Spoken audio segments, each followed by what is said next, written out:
We are finished with source number 1. Let's turn the page and go to source number 2.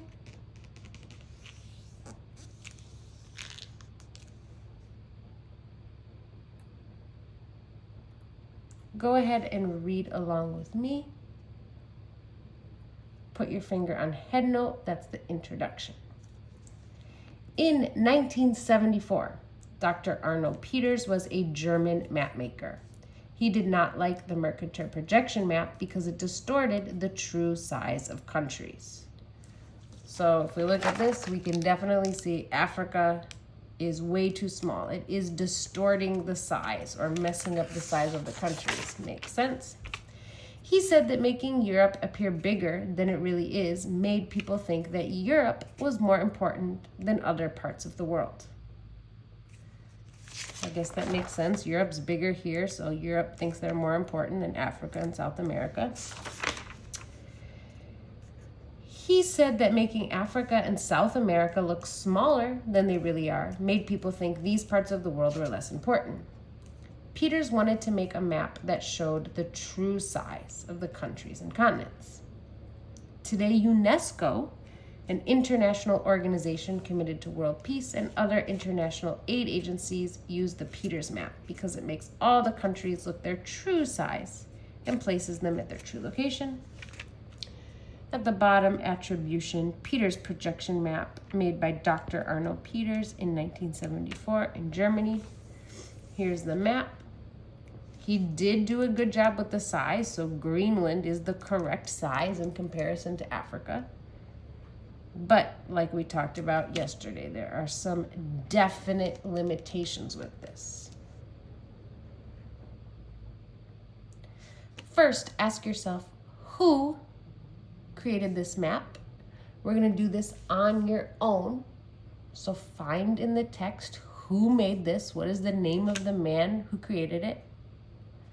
Highlight his name and write yourself a little note that says who. Who made this?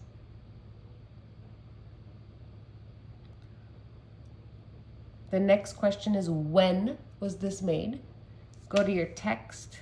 See if you can highlight the year. What year was this made? Highlight it.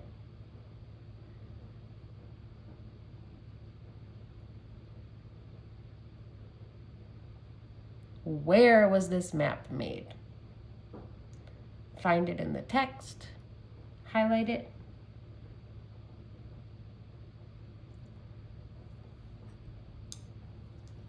Once you're done, make sure you've written your 3 bullet points. These are just notes.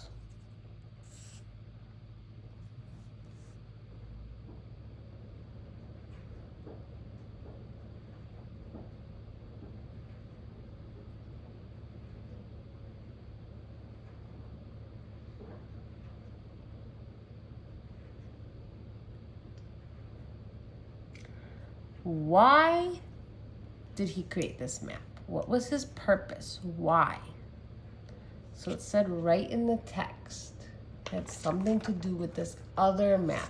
Why did he create this map?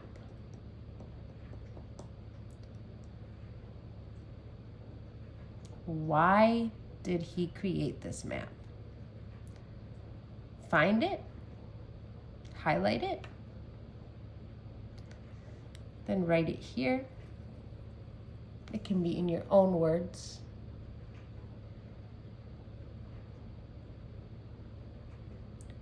Why did he make this map? He wanted to make a map that showed what?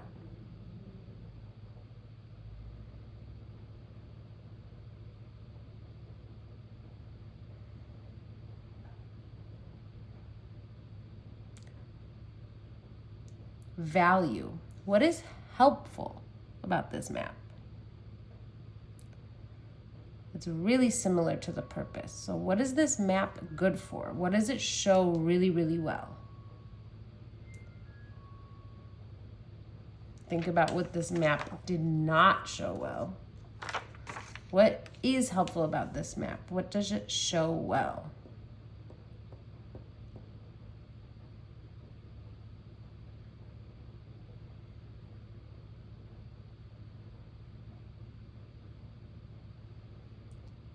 What does this map show well? What's helpful about it?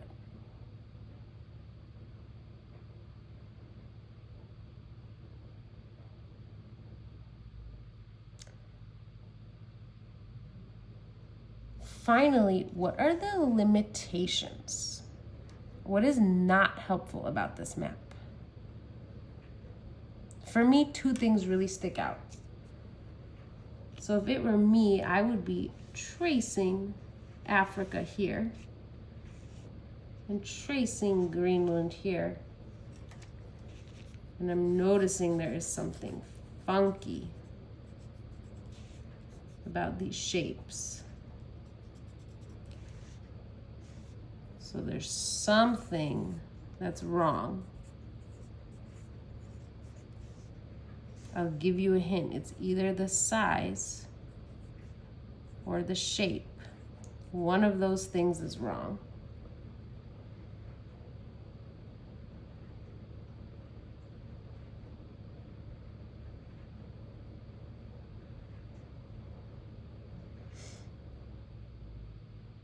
I'm also noticing where he's from.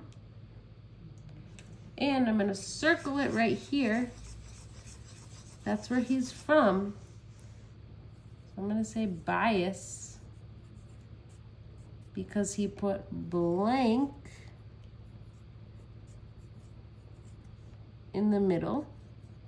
What did he put in the middle? Blank. So what's in the middle of this map? I'm going to write myself a little note here and say that's where he's from.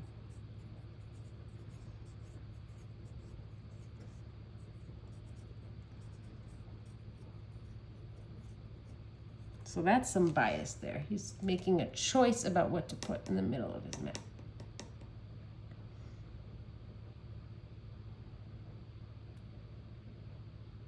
Do your best. Once you're finished, see if you can do source 3 on your own. That's a mastery level option. If you can't, don't stress. But source 1 and source 2 should be finished when you walk out of the room today. Amazing work today, thinking like a historian. This was hard work. Great job.